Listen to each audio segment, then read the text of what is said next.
Welcome to Mantra Breathing today. We're so happy to have you with us.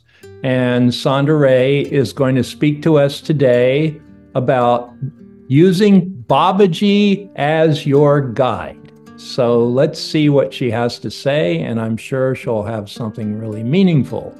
I do recommend you should have a piece of blank paper and a pen near you because you might receive guidance while you're listening to the mantra breathing. That is one of the ways I got a lot of guidance during the pandemic is I would do mantra breathing for a couple hours and I would put a pen there and a pad and I'd write down what I heard from Babaji. And it all turned out to be this book, Outside the Box with Babaji. Marcus put it together and now we have Outside the Box with Babaji #2 that he's working on. So I did receive a lot of guidance during mantra breathing. So that's why we're talking about guidance today.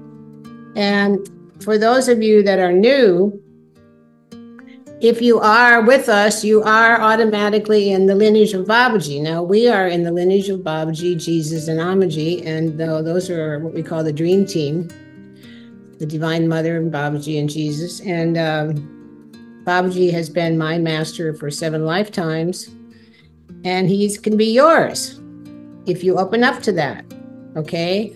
And I'll tell you some of the ways to open up to Babaji's guidance. So, first of all, he's a Maha Avatar, which is the highest guru, because he was not born of a woman. He materialized that body out of the divine. So anybody that can do that is directly from the source. So you can read about him and so on in our books. But his love is available to you if you're in this lineage. And breath work is something that he gave us through Leonard Orr. So breath work came from Babaji through Leonard Orr. And he said it's actually the new Kriya Yoga, because the old Kriya Yoga is too complicated for people in modern times, he said. So he gave us something faster, which is breath work. Okay, so then by being with us, you are automatically linked to that lineage, even though you've never met Babaji. Of course, it helps to get as close to him as possible, and the way to do that would be to go to the ashrams with us. We go every spring to India to Babaji's ashram, and every fall we're now going to Colorado ashram. And if you're serious about really having him as your guide, I would recommend that you do that. Okay, if you can't do that, you can still pray to him. So one of the things that I always did is write letters to Babaji. When he was in his body, I wrote him a lot of letters because I'm a writer and confessed all my problems. And, and I said to people there, does he actually read these letters? They said, no, he just passes his hand over them. He knows everything in there. And then he used to actually answer me by mail. And then one year he started opening these letters. So I thought I better get some beautiful cards. So I started sending him beautiful cards. And then he would rip them off open, and he would take the art and give it to the peasants to decorate their houses. And Leonard came back. He said, Sandra, your words are all over Huracan floating down the river. And I went, oh, my God. Then I came up with another way to do it that was more responsible, which I'm going to tell you. Some of you already know it, but some of you haven't heard this. You can write a letter to Babaji. First of all, you want to make an altar. You want to get a beautiful altar cloth, which you can order online, and get a nice picture of Babaji and the Divine Mother and so on. And you can put a crystal on there maybe, but don't put too much on there. Maybe a candle, a flower, and crystal. And then you can actually ask for guidance by writing Babaji a letter. And I found this to be very effective.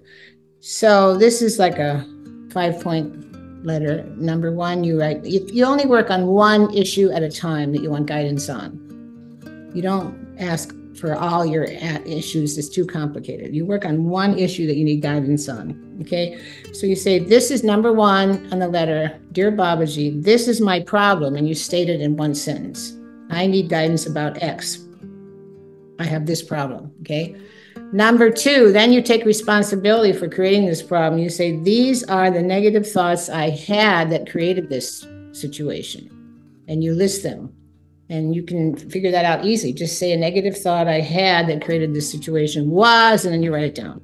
So you might get 4 or 5 thoughts and you put those down. Number 3, you say, I lay these thoughts at your feet, which means I'm giving them up to you. I'm not going to hang on to these these things. And the next one is number 4, please, these are my new thoughts, which would be the opposite of number 2. You write in form of affirmations. You look at number 2 where you wrote the negative thoughts, and then you write the opposite in the form of affirmations. And then number 5 is please add energy to my new thoughts. See, God is like energy added to your thoughts. So even if you have a negative thought, you're going to put more energy behind that because God adds, you have free will. Okay. So hopefully you're going to give up your negative thoughts and ask Babaji for guidance to heal them. So then you put this letter under the altar cloth and you leave it there till you get a result. Then you can do a new one after that. So this is very effective, and I've been using it for years, and it really helps our relationship because I don't dump all my issues onto Marcus. I asked Babaji for guidance what to do, and of course I ask Marcus too, but I don't always, by doing this process, I do actually get a lot of help from Babaji, a lot of guidance. Marcus, could you bring my glasses over here? Yeah. So you can also just pray to Babaji in front of the altar. It's good to have an altar. Now, an altar has a presence, and we found that it's very effective to sit in front of the altar. We have altars in every room, and for a long time we didn't sit in front of them. But now we're every night sitting in front of the altar. Now, this is a really good way to get guidance. You sit there, you say a few prayers, and then you're quiet. You set your timer for 15 minutes, and you sit in silence, and you ask Babaji to speak to you. Now, this is a very effective way to get guidance from Babaji, besides writing the letter. I really recommend you try this, to sit in front of the altar. It's different than just sitting over there in your couch and meditating. It's more effective to sit in front of the altar. The altar has a presence, and it will talk to you. It has a voice. It will speak. Babaji will start speaking to you. Now, sometimes there's people that never have gone to India. They've never even gone to an ashram, and they say, oh, Babaji told me to do this, and Babaji told me to do that, and Babaji told me to do this. I question whether if that's really right. I mean, you have to be a devotee, really, I think, to get the guidance. I mean, you have to be committed. You just can't, play around. You have to show that you're committed. And of course, the way to be committed is to actually go to his ashram and really get connected. And once you've been there, you know how great it is. Well, all of this that I'm talking about makes you feel good. I'm going to read to you now a little chapter from the guidance I got outside the box with Babaji. This chapter is called Feeling Good. So if you do what I'm telling you to do, you're going to feel good. When we allow the perfection of God to move through our life, that means we will be feeling good. Feeling good should be our top priority. It's okay to ask God, Babaji, please help me feel good. Because when you feel good, you can make a much more of a contribution. Observing one's thought and raising the quality of each thought continuously makes you feel good. Okay, so this is a spiritual practice. You observe your thoughts daily, moment by moment. And if you catch yourself with a negative thought, you immediately change it to the opposite. This is a spiritual practice. I'm giving you this guidance right now from Babaji. That's what you have to practice, moment by moment, observing your thoughts and changing them to a higher thought. When you have a grateful thought, you can't have an anxious thought. So obviously thoughts of gratitude are the highest. And, keeping a gratitude book makes you more open. And when you're open, you receive more guidance. When you have a thankful thought, you can't have a worry thought. So gratitude and thankful thoughts make you feel good. And doing any spiritual practice makes you feel good. We're doing a spiritual practice today by listening to the mantra and breathing. So we should train ourselves to have exalted thoughts, is the point. And the more you let go of your case, which means all your negativity, and giving your attention to joy, the better you're going to feel and the more guidance you're going to get. When you're negative, you can't really receive the guidance. That's the problem. You're blocking it. So when you're negative, you not only you feel bad, you don't feel good, but you're also blocking the guidance, because God cannot come in when you stick your ego there. And your ego is all a collection of all your negative thoughts that keep you from remembering you're one with God.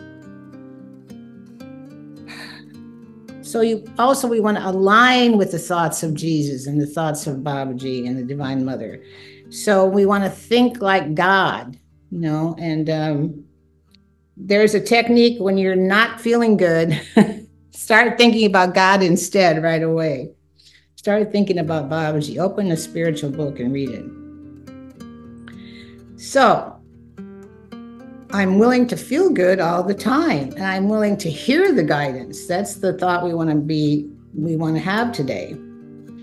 And my whole day should be the divine moving through me, guiding me all day. So the more we choose to feel good, the faster we're going to be healed, okay? The dream team will help you feel good. The dream team will give you guidance. And you must keep thinking, well, everything is going to be all right, okay? Please, Babaji, take away my negativity and my fear and my resistance to surrender. Anything that's not joy can now lovingly be released. Start breathing now, I think. Letting go, letting go. Deep circular breathing makes you feel good and makes you more open to the guidance. That's why I always recommend you put a paper and pen near you while you do mantra breathing, because the mantra, it makes you have high thoughts and you may download some important guidance. So, you just, when you get it, just turn over and write down what you heard so you won't forget. So meditating on this mantra is going to make you feel good and help you get guidance. And knowing that your work is worship. Babaji said, work is worship, idleness is death. And he used to yell that to us. Whatever your work is, instead of saying, oh, no, I have to go to work today, you say, no, I'm going to worship the divine by offering myself to everyone I meet all day at work. The closer you get to God, the more you receive the guidance. That's obvious, right? So whatever you need to do to get closer to Babaji, do it. And maybe he'll tell you what you need to do today.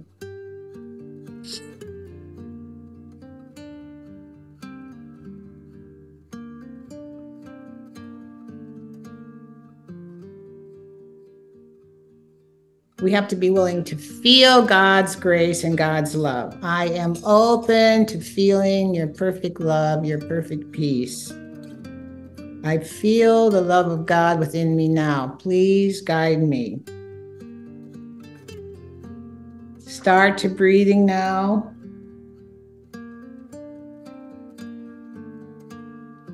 And when we are listening to the chants, we're in a state of praise.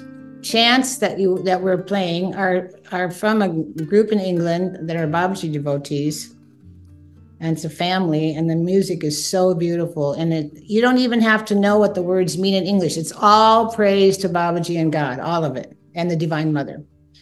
So by listening to this music while you breathe, you are receiving the blessing from them, and you are praising God. So try to focus on the words, even though you don't even know what they mean. They're all praises to God. When you are practicing praise, that's how you get healed. That's how you change. That's how your problems go away, because praise is a very high frequency.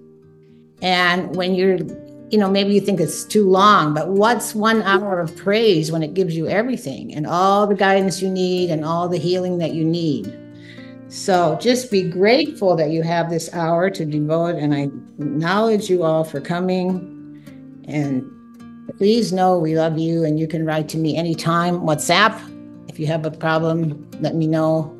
I always answer you. Or email.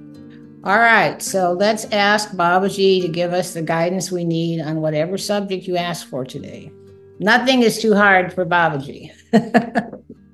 My way of connecting with Babaji and receiving his guidance that I've done over the years is to paint him.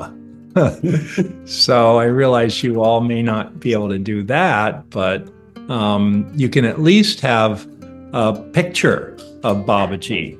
And this is a very good way to connect and get guidance from Babaji if you have a picture of him. And it doesn't have to be a big deal. Like we have these little pictures of him. Like here's one in just a tiny little frame. And you can see it's a very small picture. And we keep that by our computer. So you might want to do that. And we got this really nice little frame for him. So Sandra has one by her computer and I have one by my computer. And it helps us stay connected. We have other larger pictures of him in our apartment, but that little one, it's very, you can take it wherever you go. You can take it on the road. You can take it to work. You can keep it in your purse. You know, it's just like always traveling with Babaji. And in that commitment, in that reverence for him, in that dedication for him, the more conscious you are of his presence, the more he will guide you. And another great way of connecting with Babaji is to recite the mantra Om Namah Shivaya and say it on a mala.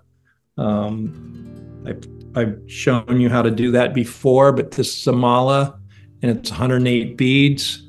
And if you can commit to doing 10 rounds of Om Namah Shivaya, Om Namah Shivaya, Om Namah Shivaya, Om Namah Shivaya, do 10 rounds in a day, I guarantee you Babaji will be there to guide you because you're invoking him.